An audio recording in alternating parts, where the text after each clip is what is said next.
चला तर मग आज आपण बनवणार आहोत इथे जरा वेगळ्या प्रकारची अंड्याची भाजी। तर त्यासाठी अंडे अजिबात उकळून घ्यायची गरज नाही आणि अगदी 10 मिनिटात ही भाजी तयार होते। तर त्यासाठी मी इथे घेतला एक पॅन, त्यात टाकले तेल, बारीक चिरलेला कांदा। कांदा छान फ्राय झाला की त्यानंतर टाकायचे एक टोमॅटो आणि थोडंसं मीठ टाकून आपण 2 मिनिटं झाकण ठेवून घेऊया, म्हणजे कांदा टोमॅटो छान मऊ होतोय।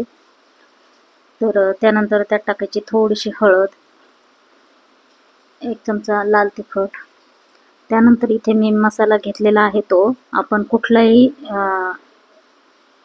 जो मसाला तयार करतो मसाल्याची भाजी करण्यासाठी त्यातला हा थोडासा मसाला मी काढून ठेवलेला होता, तर तोच मसाला मी इथे वापरलाय। त्यानंतर इथे टाकले मी थोडासा चिकन मसाला आणि सगळं छान तेल सुटेपर्यंत फ्राय करून घ्यायचं आहे।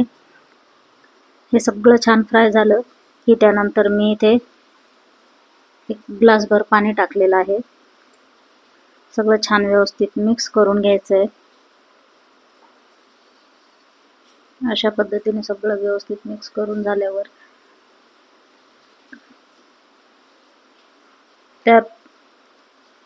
आता आपण त्यावर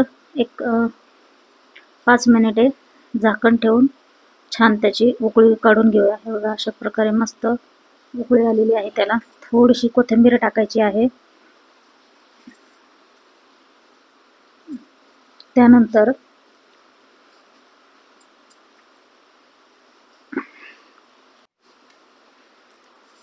त्यानंतर आपण त्यात टाकणार आहोत फोडून अंड टाकणार आहे इथे। हे बघा, अशा पद्धतीने फोडून त्याला अलगद एक साईडला टाकायचं आहे। इथे दुसरं पण मी फोडून टाकते। सगळं असं मिक्स नाही करायचं, त्यात अलगद एक ठिकाणीच आपल्याला ते सोडायचं आहे फोडलेलं अंड। हे बघा, अशा प्रकारे खूपच छान लागते अशा पद्धतीची पण भाजी, एकदा नक्की ट्राय करा। थोडीशी मस्त अशी वरतून कोथिंबीर टाकायची। हे बघा, अगदी 5 ते 10 मिनिटात ही भाजी तयार होते, मसाला जर असला तर, आणि याची चव पण छान लागते। खूपच सोप्या पद्धतीचे आहे, तर एकदा नक्की ट्राय करा। आणि तुम्ही जर चॅनलला नवीन असाल तर सबस्क्राईब करा आणि रेसिपी आवडली असेल तर लाईक करा। तर भेटूया नवीन व्हिडिओ।